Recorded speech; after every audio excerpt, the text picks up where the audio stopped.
What up, what up, what up, what up? It's your boy Noah Jones, and this is Today in Hip Hop. Welcome to another episode, episode 3. This episode is sponsored by NoahJonesNews.com, home of the hottest rap artists you probably never heard, the artists with the dopest videos, the most consistent content, and the illest albums. Alright, let's see what we're going to talk about today. We're going to talk about the Freshman XXL 2019. Usually I don't even talk about this because, this was a special request by my boy Aaron. So I'll fill y'all in a few seconds about that. We also going to talk about your boy Vic Mensa. Vic Mensa's back in the news, ladies and gentlemen. He got a new video out. So we're going to touch on that.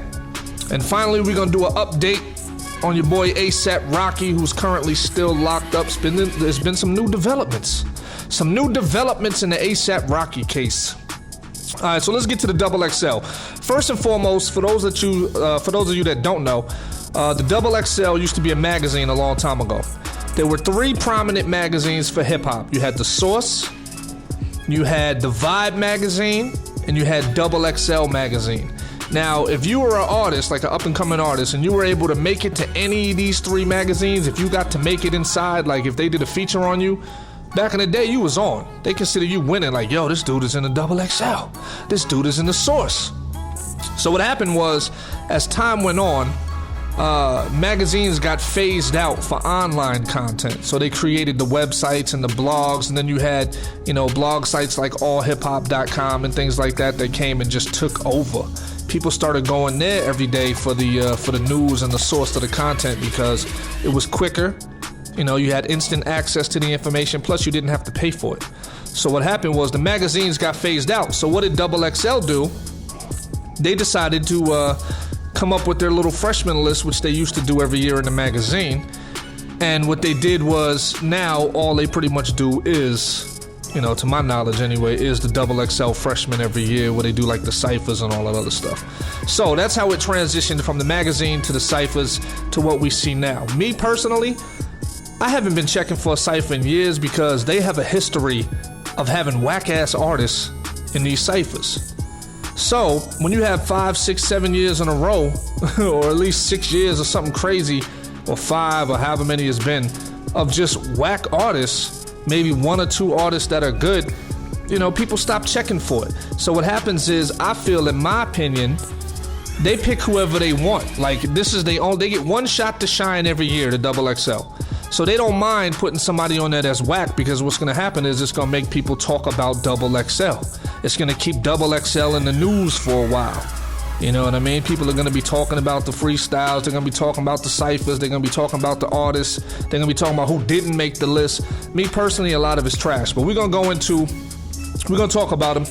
And let's see what we got here. The first, we're going to talk about Roddy Ricch, Comethazine, and Tierra Wax 2019 freshman cipher. I checked theirs out, and I'm not gonna lie to you, I was amazed. I was fucking amazed. Now you may be asking, Noah Jones, what the fuck were you amazed about? I was amazed that with all that high production value and the flashing lights, that this shit was still trash. None of this shit could save these fucking artists. First and foremost, Tierra Whack, she looked like Kim Wayans from the Wayans Brothers when she first came on. I was just like, yo, I couldn't take her seriously. She looked crazy. She looked insane. You know what I mean? So I barely could even get into what she was rapping about. It was high pitched. It seemed like she was real angry. Like a woman that's just mad at her baby daddy for no reason. She's just screaming on a nigga on the microphone. Also, the XXL staff, man, look, y'all beats is hot. Y'all video production is hot, but you always give these artists whack-ass microphones. Give these niggas some expensive microphones so even the whack artists sound good. If your microphones sound amazing, a lot of times, it's going to translate to sounding great. And show these artists how to rap on them instead of covering the whole damn microphone with their hands and shit like that shit. So, it's a lot of things that need to be changed. Anyway, Roddy Ricch. Roddy Ricch is the nigga, he's dope. But without auto-tune, my man, I'm sorry, I just wasn't feeling it. You know what I'm saying? You sound completely different on your records than you do without all the special effects on your shit. You know what I mean? Now, you do make great content. I like your features. I like your records. Especially the stuff you did with Nip was crazy. But without that auto-tune, brother, you know, it's just completely different, my man. I just can't get into it. Comethazine, trash. Tearawak, I wasn't feeling that shit. I thought that shit was trash. Okay, let's move on. We're gonna move on to the Baby, Meg Thee Stallion, YK Osiris, and Lil Mosey. Lil Mosey, trash. A lot of these artists sound exactly the same. They got the same flow, the same patterns, the same vibe, the same bounce. Lil Mosey shit was trash. YK Osiris, wasn't feeling his shit whatsoever.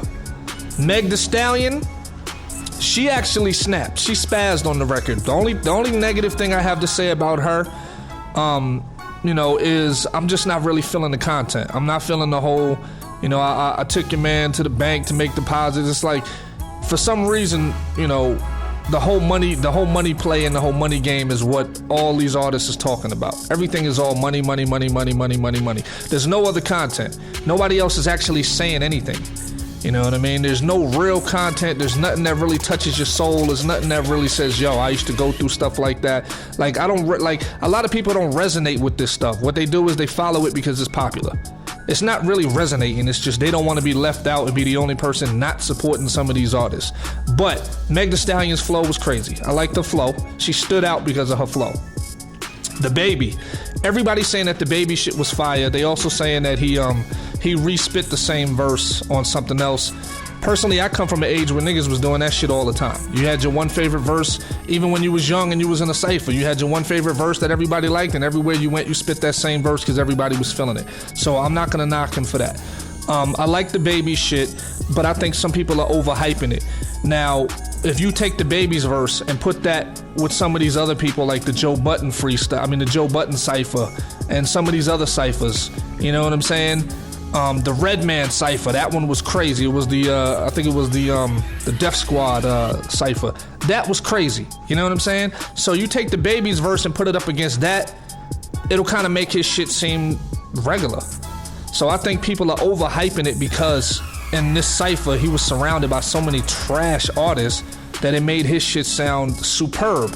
Now, was it whack? No, the shit wasn't whack, so don't get it twisted. I'm not trying to say his shit was whack. But I didn't hear anything where I was just like blown away, where I was like, yo, that shit is super hot, or that shit is dope.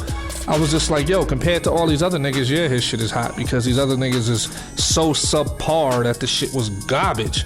So I liked his shit, but like I said, comparing it to what everybody else is, you can tell that, you know, he actually prepared and he was a step above. Him and Meg Thee Stallion were a step above everybody else. Now, we're gonna move on to Blueface. Blueface, YBN Cordae, and Rico Nasty. Well, maybe let me turn the volume down on this. Maybe I might have said the wrong shit. Maybe Rico. See, that's what I'm saying. Like, it's so crazy. I get some of these niggas confused because I don't even know. I just can't tell these niggas apart. Actually, that's who it was. I'm sorry. Rico Nasty was the person that looked like Kim Wayans. See, that's how you know. See, that's how unimportant this shit is to me. To where I'm even mixing these people up because none of these niggas is really standing out. That's fucking crazy. Now, Blueface, we know, he started out off beat.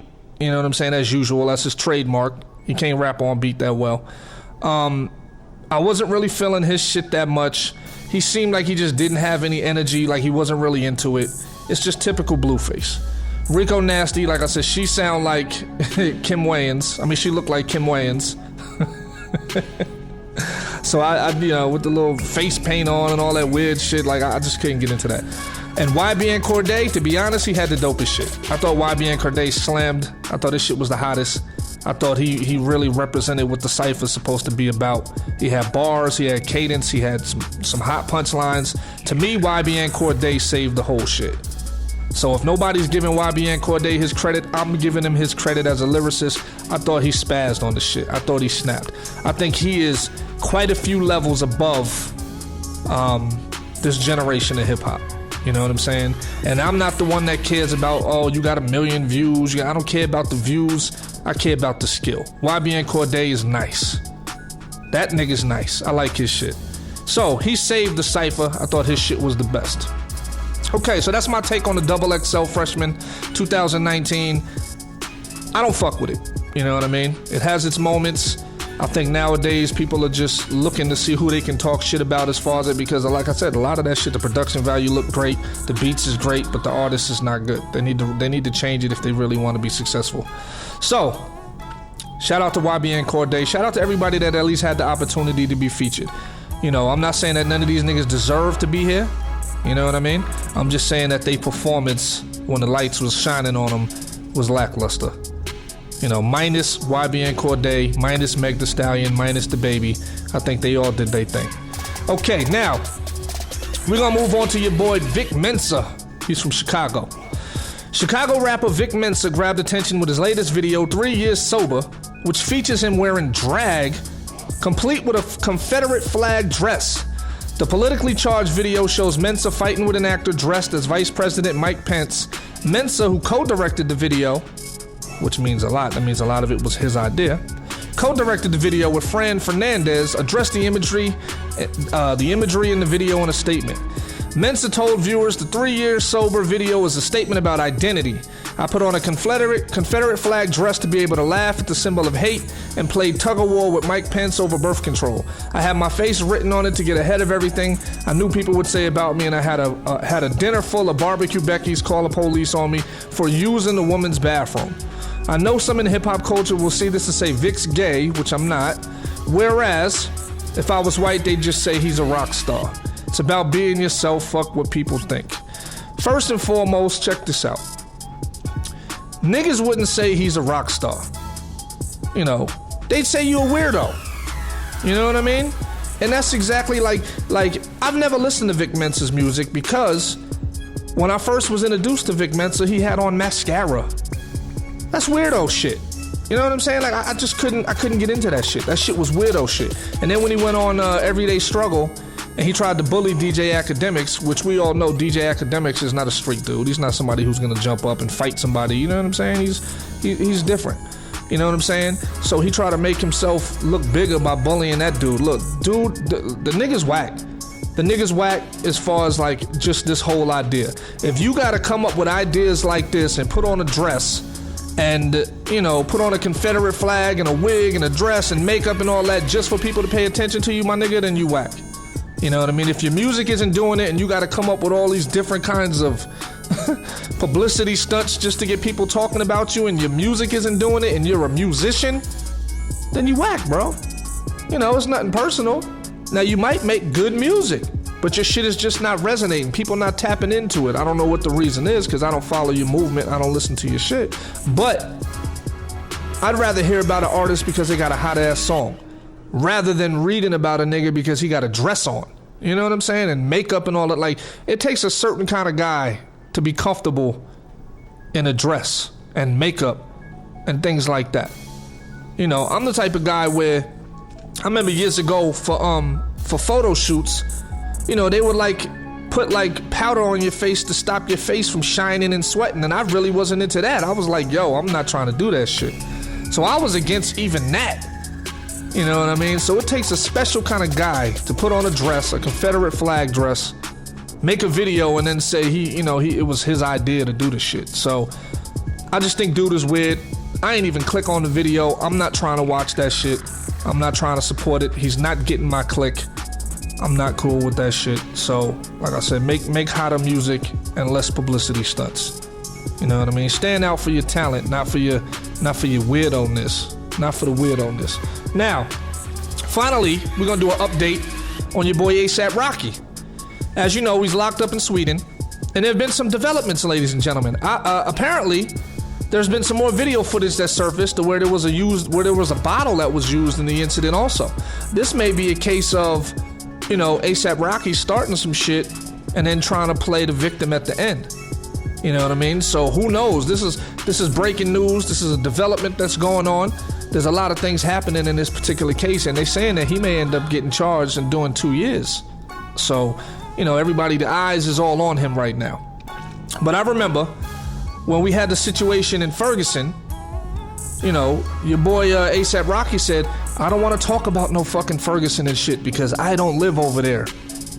I live in fucking Soho and Beverly Hills. I can't relate. So you mean to tell me as dark as you is, my nigga, you can't relate to racism? You can't relate to stereotyping? You ain't never walked into a store and somebody racially profiled you as dark as you are with braids and dreads and all that other shit?